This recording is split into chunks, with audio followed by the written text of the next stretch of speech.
The Board of Trustees regular meeting is now called to order at 4:30 p.m.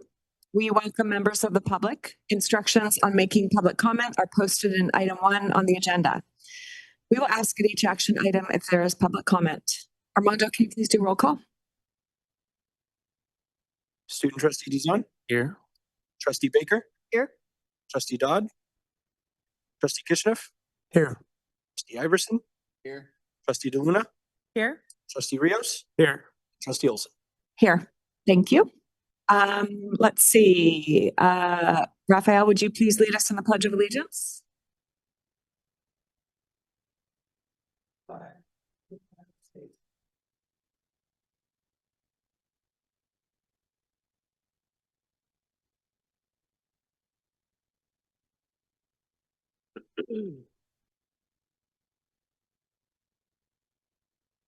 As we gather today, it is important to acknowledge that Napa Valley College and the surrounding Napa Valley sit on the unceded traditional, ancestral, and contemporary homelands of the Miwok, Patwin, who are comprised of 3 federally recognized tribes, the Kashil-Dehi Band of Winton Indians of the Calusa Indian Community, the Quetzal-Dehi Band of Winton Indians, and the Yocha-Dehi Winton Nation, and Wapo, including the Mishawala-Wapo, also known as the Onosatis peoples. As part of Napa Valley College's mission of transforming lives through excellent educational and professional opportunities that are student-centered, equity-focused, and community-oriented, and in accordance with the college's values of accountability, integrity, inclusion, respect, social justice, and sustainability, we make this acknowledgement. We also affirm that this acknowledgement is insufficient. It does not undo the harm that has been and continues to be perpetrated against Indigenous people, the land, and water. May we hold steady in our commitment to be in solidarity and in action to seek equity and justice with the Miwok, Patwin, and Wapo peoples. Are there any changes to the agenda? If there are no objections, the agenda is adopted by consensus. We will now move to constituent groups. Is Natali online? We do not have ASNC online. Okay, how about Kira with Classified Association? She will be joining via Zoom, she let me know, but is not here quite yet. Okay. How about Christine with Administrative Confidential Senate? No report. Okay, Matthew Kronzer? Dr. Kronzer, there's no report from the Senate either. Okay, John, you're up. By default here. Yes. Yeah. All right. Well, thank you guys so much. I'll keep my comments relatively brief this afternoon, and I want to extend my thanks, of course, and as always, to the board for their service to our college and the community it serves. First, I wanted to highlight that our faculty is hard back at work in the classroom and around campus, supporting our students as they get back into the grind of another semester here at NVC. I've been hearing from faculty that classes are full and students are excited to be back, engaged, and ready for success. I did have a couple things to report regarding the faculty and our ongoing negotiations to reach a collective bargaining agreement with the district. Today marks the 438th day of our faculty working on an expired contract. Since I last reported to the board, a couple developments have come to pass. First and foremost, in response to our colleagues in the Association of Classified Professionals passing a strike authorization vote, the Faculty Association decided to hold a solidarity strike authorization vote of its members. At the conclusion of that vote, which occurred earlier this month, I'm solemnly happy to report that with 86% voting in the affirmative, our members have overwhelmingly thrown their support behind our classified colleagues. Furthermore, with that mandate in mind, the NVCFA Executive Board is poised and ready to officially call a solidarity strike of NVC faculty to coincide with and in support of official strike action taken by the Association of Classified Professionals. My counterpart in the ACP, along with Dr. Powell and Board President Olson, have already been informed of this development. Finally, the other development is that we have scheduled our first negotiation session with the district coming up next week. At that meeting, we plan to bring a proposal to the table that could quickly bring our current negotiations to an end. We are motivated and excited for that to be the case. Thank you all so much, as always, for this opportunity. And the faculty's position is and always will be that we are unified in our rights as faculty at NVC, ready for challenges of the future, thankful for lessons of the past, and passionately dedicated to the success of our students and the institution as a whole. I should get that memorized. Thank you guys so much. Appreciate it. Thank you, John. And Madam Chair, Yes, Kira has joined Okay, via Zoom. wonderful. I will be moving her to a panelist here shortly. Perfect. And Kira, if you can hear me, you are all set. Hello. Oh, I have video this time. How exciting. Well, thank you. I would love to just extend my gratitude to my faculty colleague who just spoke before me. In addition, I'm grateful as always to be able to address you in my role as Classified Union President. Today, once again, my update will focus on ongoing contract negotiations between the Classified Union and the district. I joked with Trustee Olson last week, aren't you ready to talk about something else? Personally, I would much rather focus on how our institution can grow and how we can adapt to better serve our students. I want to talk about community partnerships, about technology advancements, about Caring Campus and other student-focused initiatives. But the fact of the matter is, we're not there yet. On September 5th, the district presented a package proposal which does not adequately address our concerns around vacancies, contracting out, and compensation. A preliminary survey of our membership showed a near unanimous rejection of that offer. However, I am optimistic that we can still reach a deal with your support. At the August 29th Budget Committee meeting, campus constituent groups were asked to provide their input regarding the proposed spending of roughly $6.5 million in pandemic recovery funds. Additional insight will be provided by our classified members on the committee. However, the union is suggesting the district do the following. Number one, increase the amounts earmarked for one-time staff payment and direct student aid. Number two, reduce the amount held to the side for unforeseen circumstances. Instead, address the crisis you have on your hands now. Number three, commit to reopening the conversation if and when the anticipated additional $2.5 million in relief funding clears. As you discuss how to move forward, please keep the following in mind. While campus leaders have yet to show us that they value classified work, we know our students and faculty colleagues do. We're grateful to have the full support of NVCFA and ASNVC as a classified strike remains a very real possibility. The community is increasingly aware of what's going on at NVC, and they too are on our side. Our contract fight has garnered quite a bit of media attention in recent weeks, and I don't anticipate that interest dying down. As a community-funded district, Napa's taxpayers have a vested interest in understanding how their tax dollars are being spent. The union will continue to spread the word about the district deprioritizing staffing and student services. Classified are burnt out, not just from being overworked and underpaid, but by consistent institutional messaging that we are your lowest priority. Burnout cannot give way to growth without a shift in priorities from our leadership. Without a contract that acknowledges what we need in order to do our jobs well, students will lose out due to reduced quality of services today and a lack of growth in services tomorrow. We need your support to help avoid a strike. Your active engagement will be the difference that helps us come to a fair deal for all parties that will ultimately allow us to maintain and improve student services. And I thank you again for your time. Thank you, Kira. At this time, the board will devote a total of up to 15 minutes to hear comments regarding closed session agenda items. Individual comments will be limited to 3 minutes. Is there public comment? There is no public comment, Madam Chair. Okay, at this time, the board will move into closed session covering conference with labor negotiators, public employee performance evaluation, and public employment, and we will return at 5:30.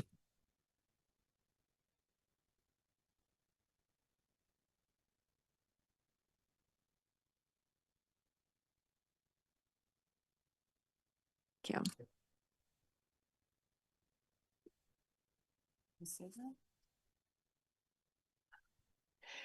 In closed session, the Board of Trustees approved the following full-time classified administrative assignment with a vote of 4-2, with trustees DeLuna and Kishinev voting no and trustee Dodd not present. Ryan Grimm as Director, Institutional Research, starting October 1st, 2025. Director, Institutional Research salary will be based on the Administrative Confidential Salary Schedule, Range 17, Step C.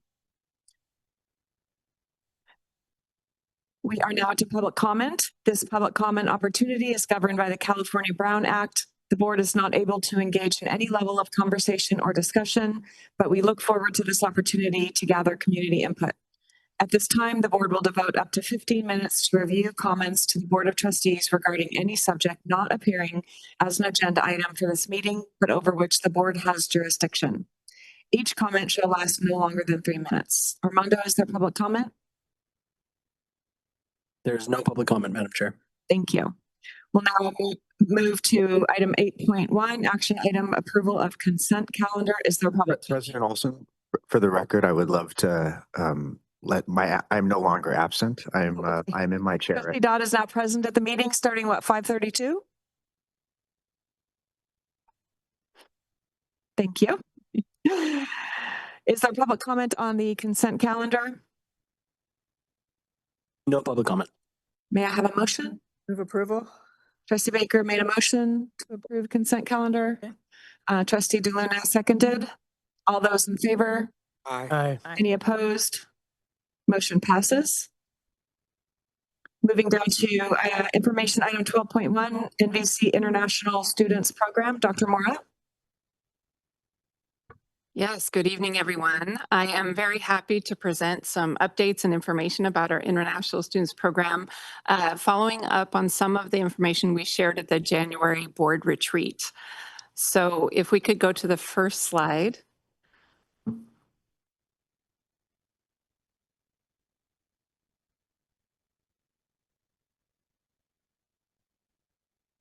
Thank you so much.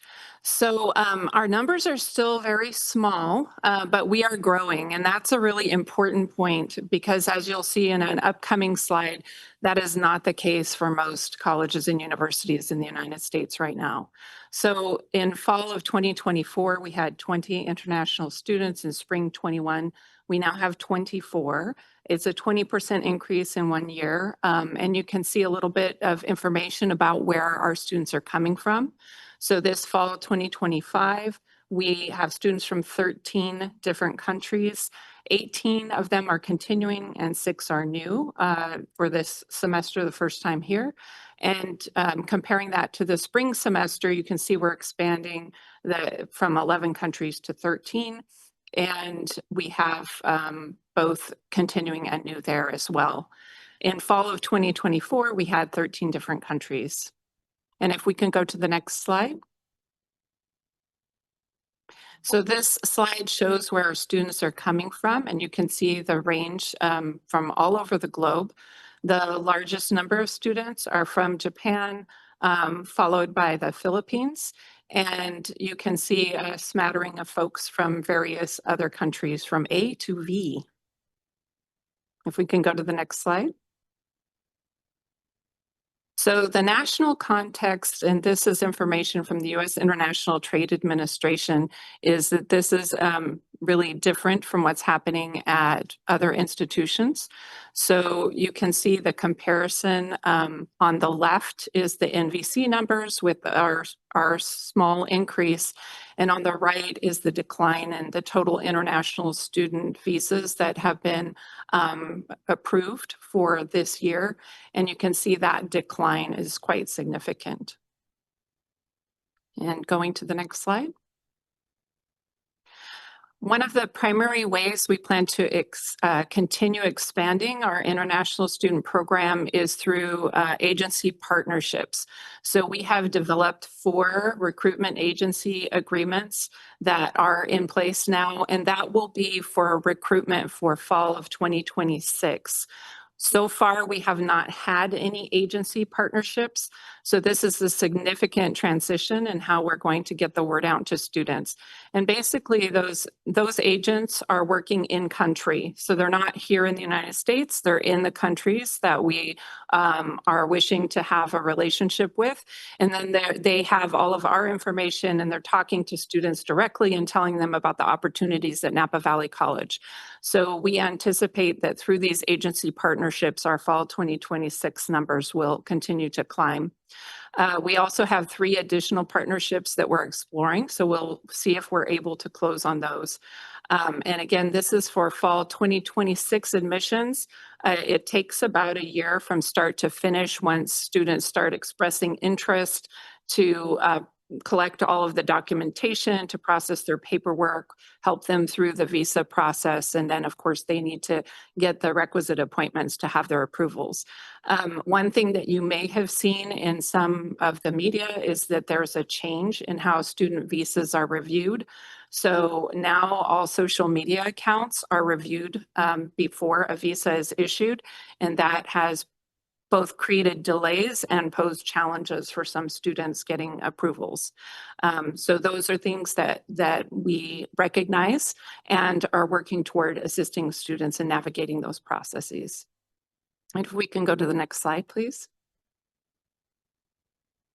So some of the things that we have implemented are information sessions that are available for any prospective students. So we have information on our website about why Napa Valley College is a great choice for students. And we have a button there that any prospective student can click, and then they will find an appointment calendaring system where they can set up an appointment with Julia Perez, who is our full-time classified staff member who supports the program. And if we can continue to the next slide. Another thing that we have done in partnership with the PIO's office is to update our website. So we want to have our student voices be the medium through which prospective students can learn about our program. And so we've posted a student testimonial about her experience at Napa Valley College, and we plan to expand. So we have additional student testimonials as we grow that website. And if we can go to the next slide, please. We also have a dedicated counselor who has been assigned to work with our international student population. That's Amberine Khan.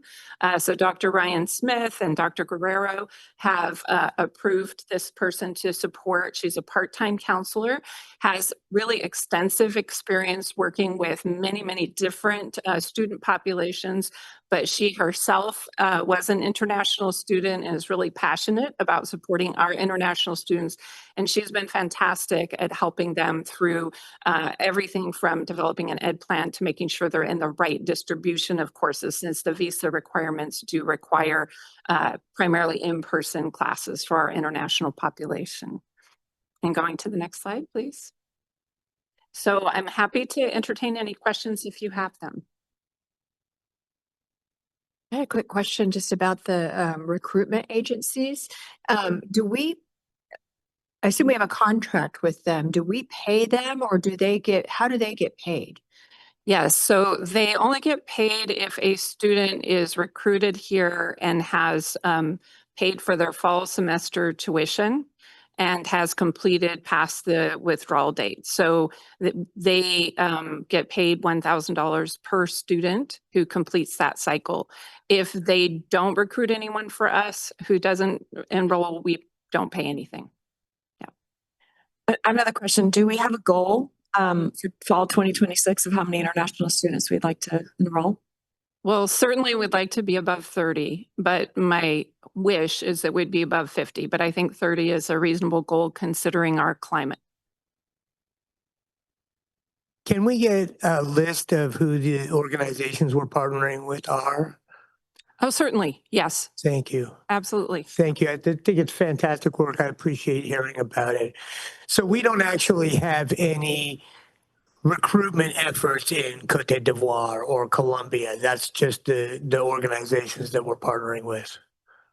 Right, we do not have those partnerships. So the students who have been coming to us have heard either from our website through Study in the USA, which is the website we partner with for some informational purposes, or word of mouth. So as we get larger groups of students, they tell two friends and they tell two friends. So that's going to be a really important way that we market is through word of mouth too. Thank you. Mhm. And Dr. Mora, because of the current climate, Yeah. are we providing any services to anybody that feels that their visa might be in jeopardy? Yes, so I will say it is a tremendously important and necessary support that we have a full-time staff member who is available to meet with students anytime for any questions. And yes, she has fielded questions. She holds informational sessions for students, and she's available to connect them with resources if they have questions. Absolutely. Mhm. Thanks. And thank you. It's all, I think, very exciting. I remember when you did a presentation about for our retreatment a year ago. We're just like getting into this and it was all very exciting. It's continued to see, and I'm excited to see so much progress, especially in light of such a challenging national environment on this topic. For the students that we have, approximately like unit wise, are they taking kind of a full boat, or does it just kind of range from very low to very high? Are there minimum requirements? Mhm. So the international visas that we support are for 12 units or more. So every one of our students is in 12 units, and some of them are in 15, and I think we have one in 18. But they must be enrolled in 12. Any other questions? Thank you, Dr. Mora. you. Exciting. We are now at our public hearing, item 13.1, with Napa Valley CCD 2025-2026 adoption of the final budget. The Board of Trustees will now conduct a public hearing on the 2025-2026 final budget. The hearing is held to allow for public comment on the proposed budget as required by California Title V Administration Regulations, Section 58-300. Following the public hearing, it is recommended that the board adopt the 2025-2026 proposed budget. Armando, is there public comment? There is no public comment, Madam Chair. Okay, the board will now close the public hearing. May I please have a motion? Second. Trustee Everson made a motion to close public hearing. Trustee Very seconded. Is there discussion? Just wanted to say that the Audit and Finance Committee met this Tuesday. Yeah, 2 days ago, and reviewed everything, and it was our recommendation to the board that it be adopted. So, Thank you, Trustee Baker. All those in favor passing the budget? aye. Any opposed? Budget motion carries. Item 13.2, 2025-2026 unrestricted general fund 11. Vice President Reeves. Thank you, President Olson. If I can draw your attention to the monthly Fund 11 report. Fund 11 is the unrestricted general fund. We are, just to orient you a bit, the upper right-hand corner, Armando, is the fraction of months to the year. We're at 17% of the year. And if you look to the right again, the very quick review, a very quick way to review the budget against the time in the year is to look at the percentages. So generally speaking, the percentages should come close to where we are in the year. So we're at 16% of the year, 2/12. And if we look at the revenue, the very top section, we're at 3% of revenue at this point of the year. And remember that our revenue comes in, the primary source will be a tranche that arrives around December. So right now we are living on our cash flow, our cash in reserve until that tranche arrives. So that number will be fairly low compared to where we are in the budget until December. As we move down to our expenses, Thank you, Armando. You'll see that our expenses are hovering either right at or just below our percentage of the year. We're looking at faculty expenses for permanent about 9% based on where we are in the year. And our total is at about 12%. I would also draw your attention to the earmarks for salaries and benefits for both 25 and 26. Recall that the earmarks are set-asides because that's are the line numbers on the left, Armando? I'm sorry. Thank you. Lines 16 and 7, actually 16. There's two set-aside numbers. Those are funds set aside for collective bargaining. They have not been utilized yet. And so that contributes to the lower than expected use of those funds at this time of the year. I will add here that the 872, 869 last year, Trustee Baker astutely brought this up at Audit and Finance Committee. That number did not include our part-time faculty increase. It is included in the permanent budget, but it was not included in the tentative budget. So that explains why that number is lower. I think the revised number for the permanent, the final budget is closer to $1 million. So scrolling down to employee benefits, those are obviously related to our salaries. And so that is also trending a bit to the right there, a bit lower than we are at this point in the year.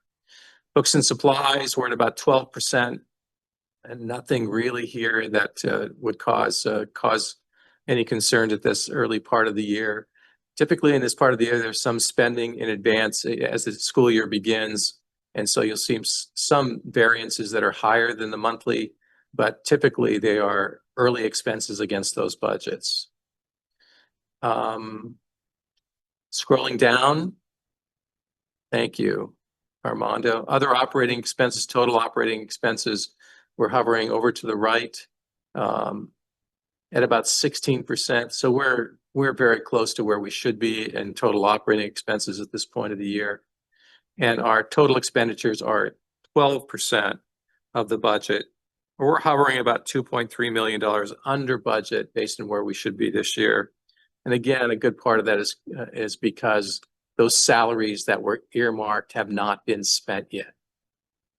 So at this point in the year, again, it's early, and it will pick up speed, obviously, as we move through the school year. I would also add that this report shows the tentative budget.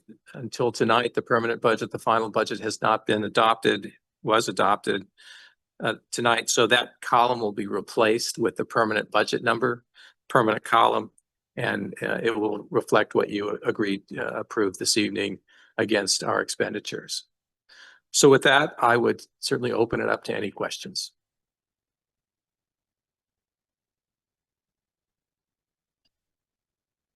No questions? Any questions?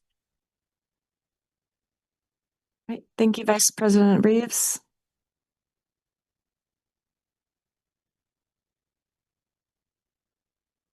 Item 13.3, approval to withdraw from contract with FFP BTM Solar.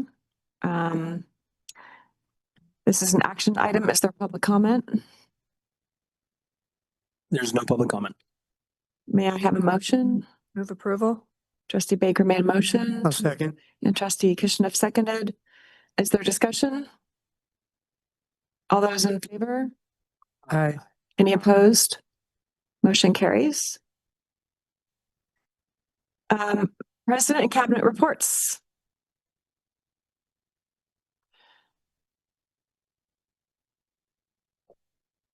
So my report tonight focuses on two things. The first is access, and the second one is supporting students in completing. Those are the things that get me excited. So this fall semester, I wanted to look at what is happening with fall 25 compared to fall 24. And I'm going to come back to these 4 summary points, but I wanted to focus on the table, the impact on access, first of all. And you'll see that the dates focus around 3 weeks of the term. Rather, the first set of dates is the week before classes started. The second set is the first week of classes, and then the final set is the second week of classes. And you may wonder why I'm focusing there. It's because traditionally in our system, those are 3 of the busiest weeks.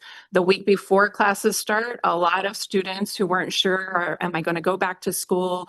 Did I get enough classes? Did I get the right classes? They're trying to register last minute. We have a lot of activity then. And we also have a lot of adjustment during the first and second weeks of the semester. So I wanted to focus there and look at enrollment and headcount and FTS. And the reason why I consider this especially important this fall is because you may recall that we entered into a partnership with End-to-End Light Leap in December of 2024. And in the prior 3 years, our system, more than 3 years, since 2020 and the pandemic, fraud became a huge problem across our system. And since then, we've been working on trying to figure out ways to mitigate fraud and reduce fraudulent enrollment in classes. And over the past year, I've talked a lot about that and given updates. When we were still working in a manual process, it took a great deal of time from many staff members, particularly admissions and records, to continually drop and fix enrollments for people we thought were fraudulent accounts. And since we've been working with End-to-End in December, what we've been primarily focusing on is adjustments to our algorithms for detecting fraud.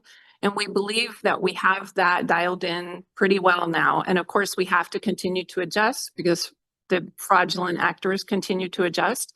But these numbers tell that story. And particularly when we were at the same times last year, students didn't have access to classes. They were pretty much all full, and many of them, some proportion of those enrollments were probably not real students. So when we compare, if you look at the right side, the fall 2025 numbers, you can see the week before classes started that our head count, so that's the total number of students, each individual student who were registered in 1 or more classes, was 4,519. I'm looking at the 8/22 date at the end of the week. So 4,519 compared to fall 24 is 4,263. And the enrollments, a student may be registered in 1 class or 2 classes or 3 classes. That's why that enrollment number is going to be a multiplier of that. So you can see that we have more enrollments. Now, one thing that may throw you is you may see, well, the FTS is down. So I believe it is too early for us to say that FTS is down because we have a number of positive attendance courses. That means that the FTS is counted only when attendance is reported at the end of the semester. So I won't feel confident in telling the exact FTS numbers until we report in February, March. However, it's possible that our FTS is slightly down from fall semester, but you'll see as we progress through the 3-week period, that is getting closer and closer to what it was. If we are indeed down when all the final numbers are in, I would suggest that it's not a loss of students, but it's an elimination of fraud.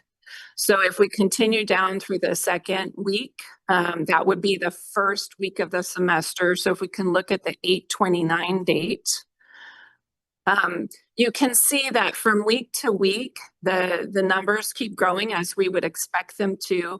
And by the end of the second week of the semester, this is when census closes and most of our adds and drops should have already been processed.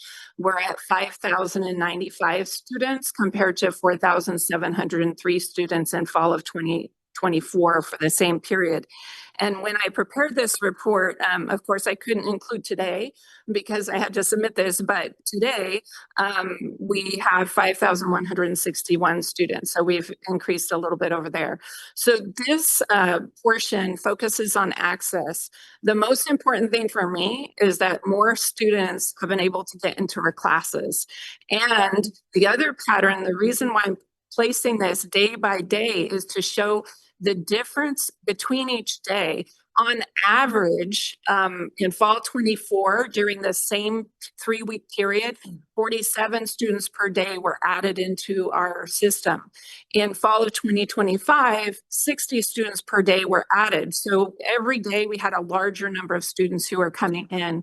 And if we can scroll down a little past there, we can see at the very least, we are serving 392 more students than in fall 24.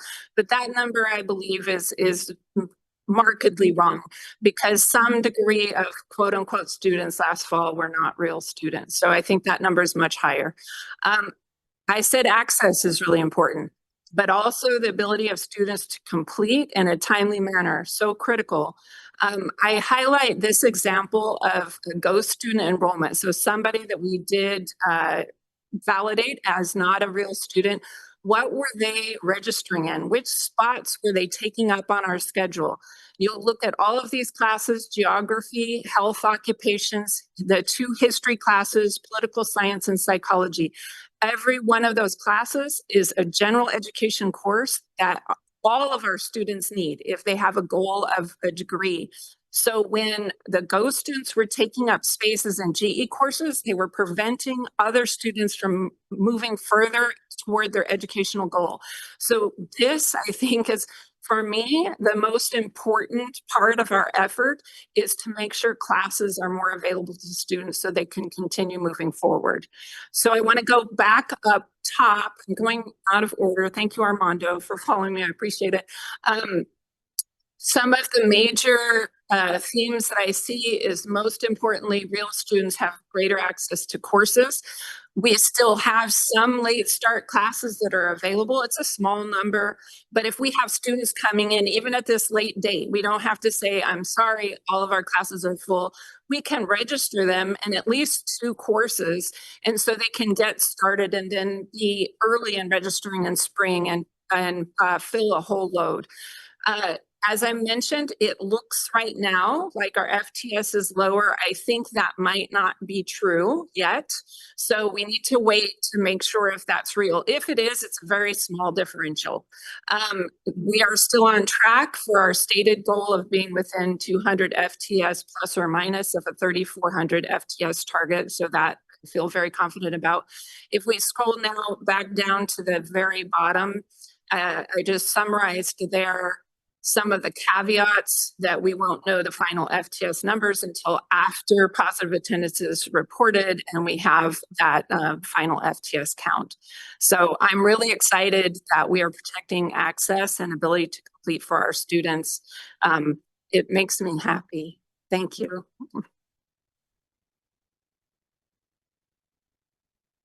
Okay, good evening, board. Similar to what VP Mora talked about, we've been extremely busy in student affairs in all of our different offices. We've been seeing large amounts of numbers coming through, especially in counseling and enrollment services, but also our other areas like our basic needs and our health services have been extremely busy. I do want to highlight some activities that have been going on campus over these last several weeks. Today we finished up Spirit Week. So Spirit Week, formerly known as Club Rush, still is Club Rush, but the group has renamed it to Spirit Week, really focused on a 3-day event beginning on Tuesday, ending today, with a resource fair for students, a Club Rush, and then a MESA STEM fair that occurred today. So a lot of activities on campus. Clubs were out, different organizations were out, a lot of resources were shared. A good time for students. So I really want to highlight how important it is for us to continue to build that community on campus, that experience of being on a college campus, and beyond all the the intense work of the classroom is spending time outside the class, on campus, really enjoying the activities of the college. So that was a really good event over these last couple of days. Want to thank the office of Omar Penga's office, Student Life, and also Mesa. Rene Rubio and his team did a lot of work to put this activity together. Transfer Day, September 4th happened last week, and very, very busy with that. We had over 175, 200 high school students attend this event. You can see all the high schools that were present there. So we really wanted to make sure that we open this event to our high school partners. So we're very excited to see really the entire Valley come through on that. Of the different schools that came, there was about, I believe, 86 students who demonstrated an interest, I'm sorry, 98 students who demonstrated interest in coming to Napa Valley College. So about half of the students that were here, many obviously were wanting to transfer to the Florida University, will continue at Napa Valley College. About 86 of our own students attended this event, so we were happy to see them come through. And then 42 colleges and universities, and there's a picture there of the activity, were present at this event. So many UC, CSUs, and private schools were there. So again, a very fun activity, a lot of movement on campus. So very excited to see that coming back to NVC. And then I'll end my report with River Trail Village. Some good numbers to report, and actually these numbers are a little old because I just published this, or I put this together 2 days ago, and since then we're about 50% now full. So very excited, seeing the numbers going up. Again, a lot of work from the team, asset team doing some intense work to get our buildings full, our housing full, but very excited to see that. I think we're on the right track. Still a lot of work to do in that space, but we are seeing our numbers increase, so very excited about that. And that concludes my report. Yes. I had just one quick question. Since we have the housing now, do you feel like you're seeing more participation in like Spirit Week and some of that stuff, Transfer Day? That's a great question. I'd say yes, for sure. I mean, just activities on campus, period, are busy. Our offices, like I mentioned, beginning of my report, they feel fuller. There's more students just accessing the services. So I'm seeing much more of a robust kind of campus atmosphere activity happening. So it's very exciting. Very exciting to see that, and actually, as I'm leaving the college in the evenings, seeing students still come back and forth. So we are becoming a 24/7 campus. Is exciting to see. Yes. Good job. Thank you. Just a few items to cover this evening. First of all, at the July meeting, I believe the Board of Trustees asked that the college return to the board with recommendations about how to utilize the $6 million, just over $6 million in COVID relief funds.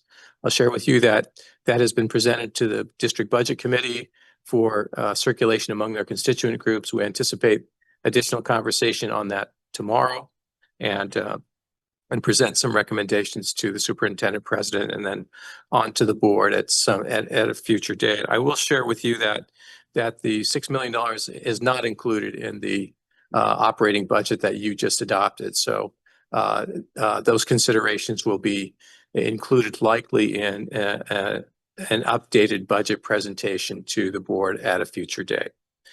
Secondly, we just received some unsettling news from the feds indicating that some of our Hispanic serving institution funding, HSI funding, will be curtailed as soon as September of 26.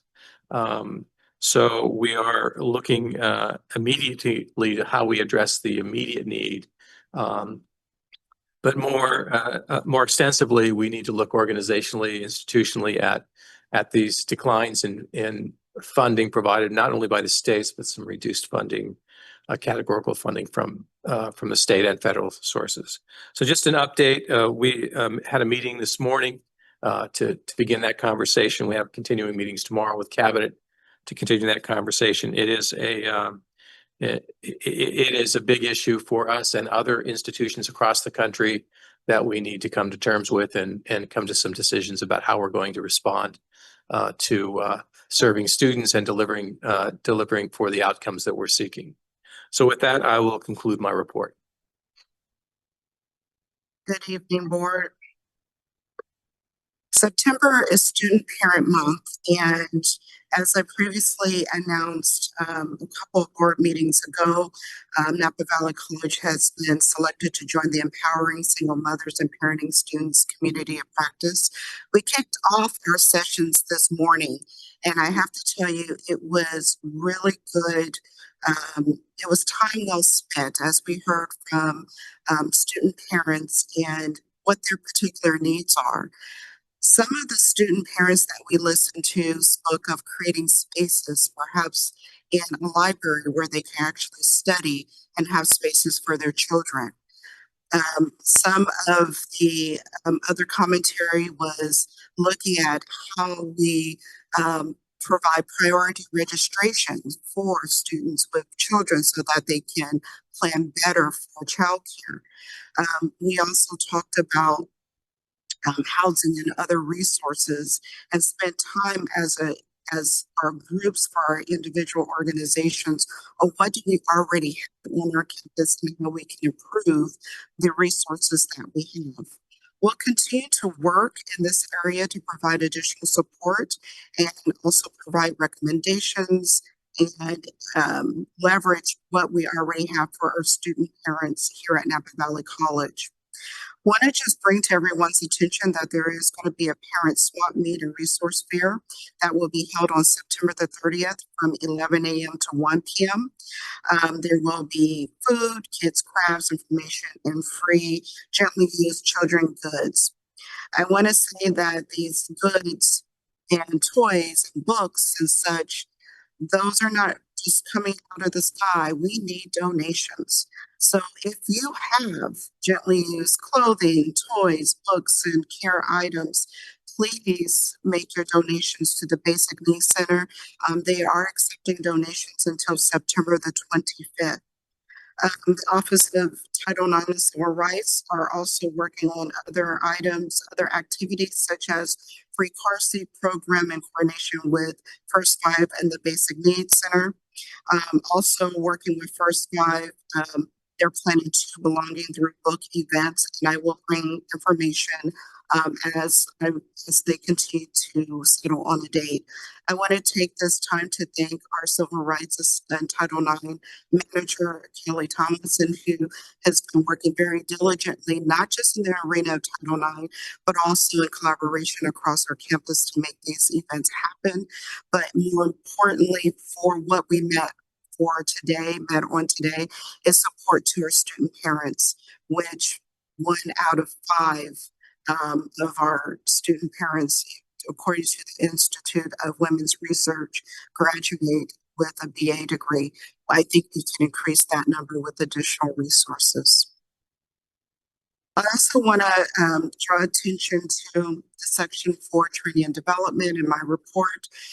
We will be providing EEO representative training for selection committees alongside with performance management evaluations. I point that out because in human resources, we're taking an internal look. I mentioned this before as I'm doing an internal audit. The majority of my staff will be participating in 12 intensive sessions on cultural humility provided by Allied Path Consulting. When you look at our demographics and you look at how we conduct business out of the Office of Human Resources, our goal is to create a faculty and staff that is reflective of our students. According to the data that we hold in our office, out of 269 regular employees, 134 of those employees, which is 49.8%, identify as African American, Hispanic, Latinx, Native American, or Asian or Pacific Islander.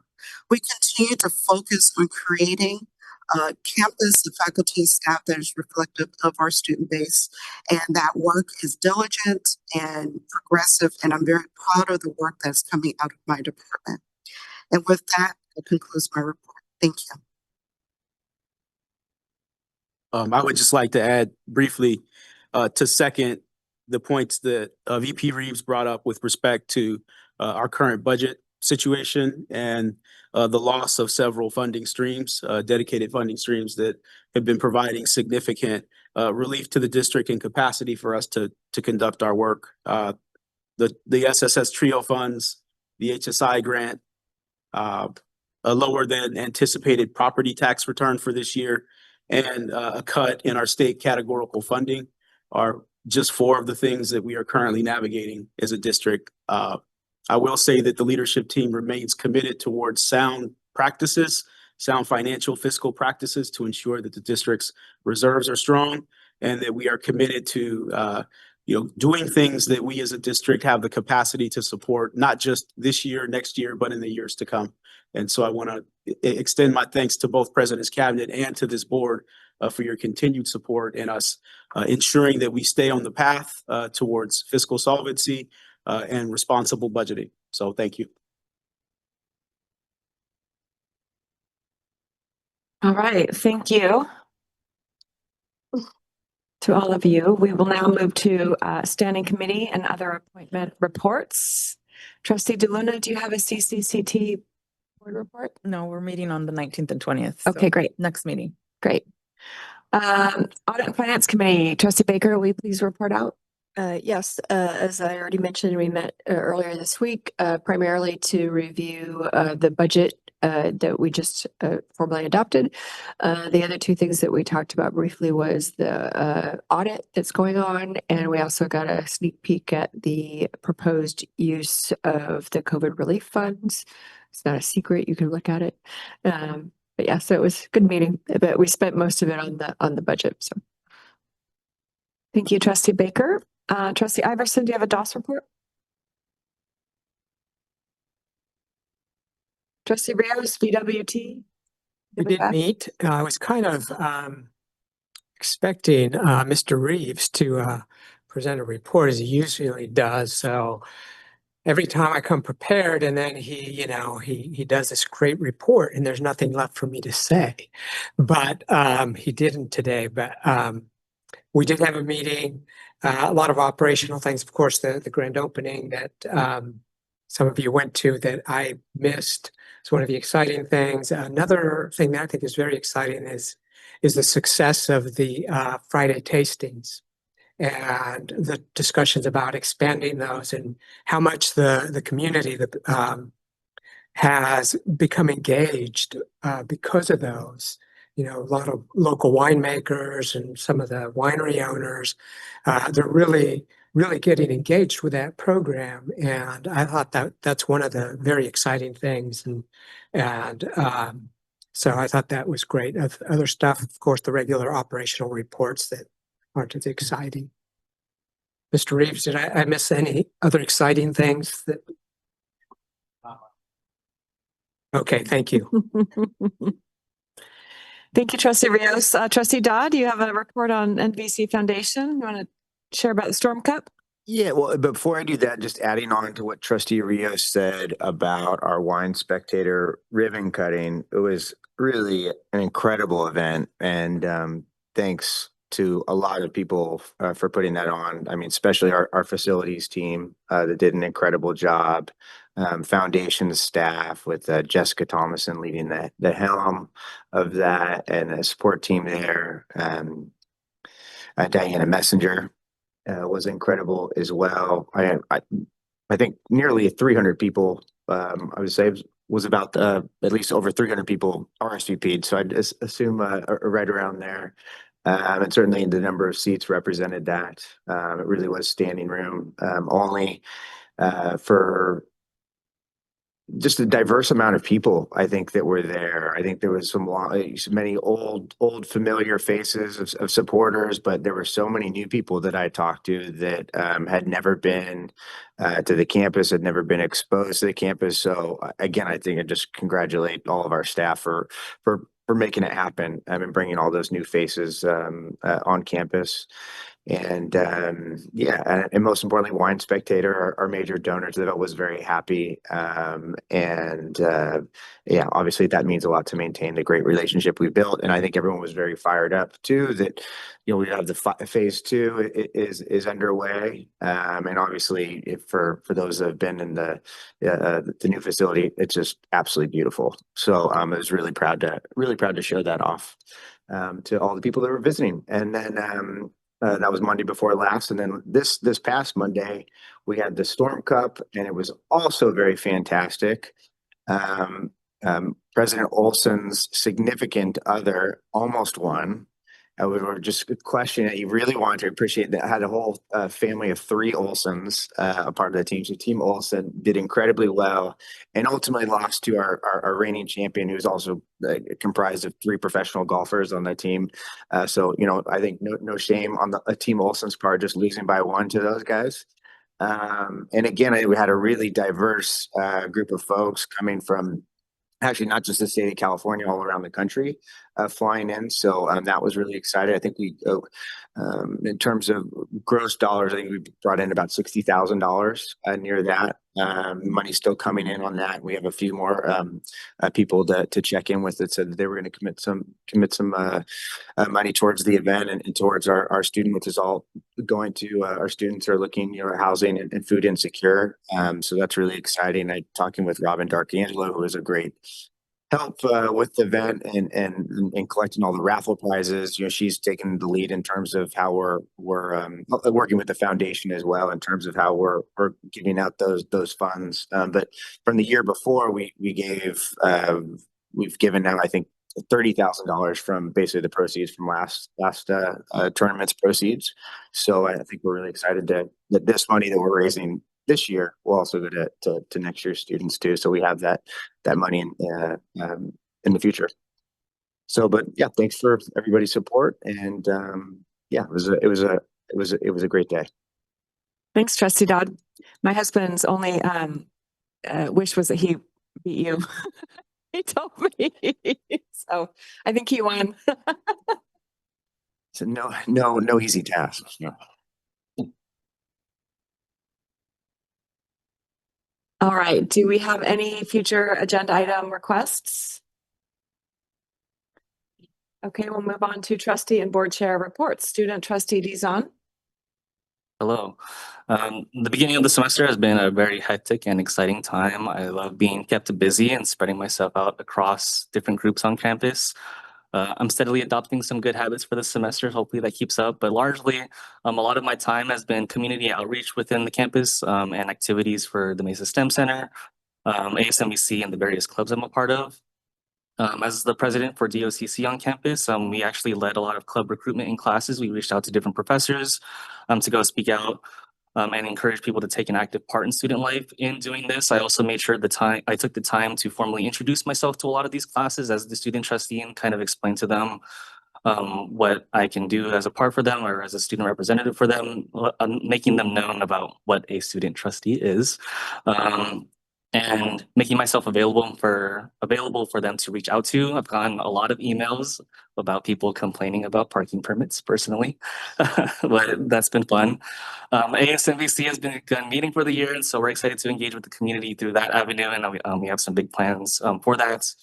Kaibigan Club, the Filipino club on campus. On my board, I actually brought up one of the concerns that some students have expressed to me about there not being an art club on campus.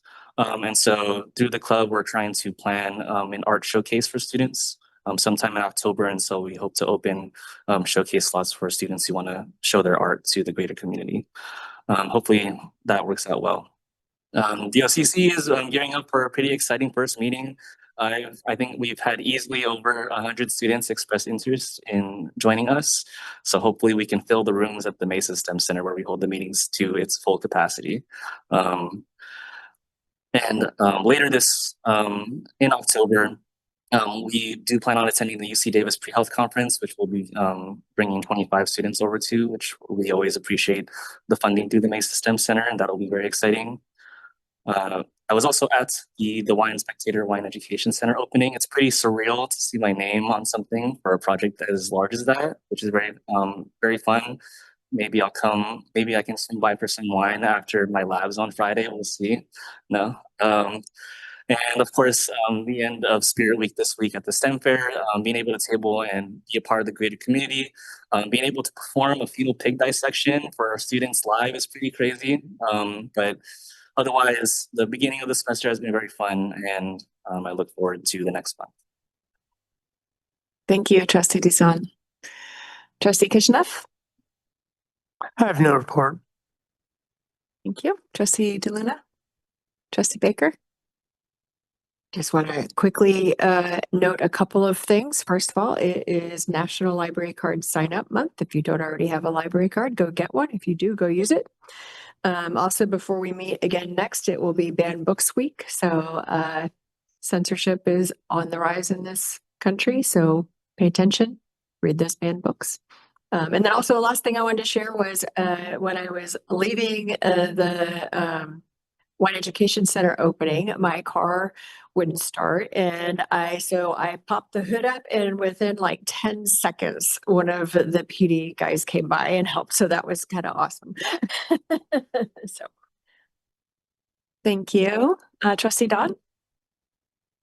Sorry to take more time to talk about the Storm Club, but I'm sure they are not watching, and I hope they are not watching, but I really, really wanted to give a special, I just would kick myself again. I've already told them personally, which is important, but Jerry Dunlap, our athletic director, and Lauren Lee, part of his athletics support team, were just incredible. And then also Carolee Catalica at DOS and her associate Morgan Louie. They were just incredibly helpful, so much support. And again, Jessica Thomason at the foundation and Diana Messenger, everybody hands on deck. And then the day of, Maria Ramos Tamayo was there, and Robin D'Arcangelo, and our former phys ed instructor Nadine Wade Gravitt was there as well. So thanks for indulging me and getting it out. But if you do see him, tell him thank you. And they were just incredibly helpful. Great, thank you. Trustee Iverson? I just wanted to kind of piggyback on what comments have already been made about the ribbon cutting from the Wine Education Center, the Storm Cup, the student housing. I mean, it's nice to see these projects come into fruition, and I know it takes a whole big team and a lot of staff, so I appreciate all the hard work at the district. Thank you. Trustee Rios? No report. Okay, and I just wanted to share a little bit. I was really sad to miss the Wine Education Center ribbon cutting, but I had a Suicide Prevention Council meeting at the same time. And we have a conference coming up next Wednesday I wanted to share about for those of you who don't know. On the council, we have been doing a lot of work this past year with the Napa County epidemiologist team to identify hard data around who is dying by suicide, who is most at risk in Napa County. And we've identified 3 groups, being veterans, older adults, and LGBTQ youth. So we designed the breakouts of the conference this year to focus on building protective factors for veterans, older adults. And we have national organization, the Trevor Project, doing a live interactive training on Zoom from 4 to 6 that day as well. So I have flyers. We have a keynote speaker in the evening. She is Calistoga City Council member Lisa Gift, and she has her own story with suicide ideation, and she's building stigma reduction into policy work as a city council member. So it's going to be a really inspiring day, and I hope to see some of you there. That concludes my report. And our next regular meeting is on October 16th. That concludes our meeting. Meeting is adjourned at 6:35.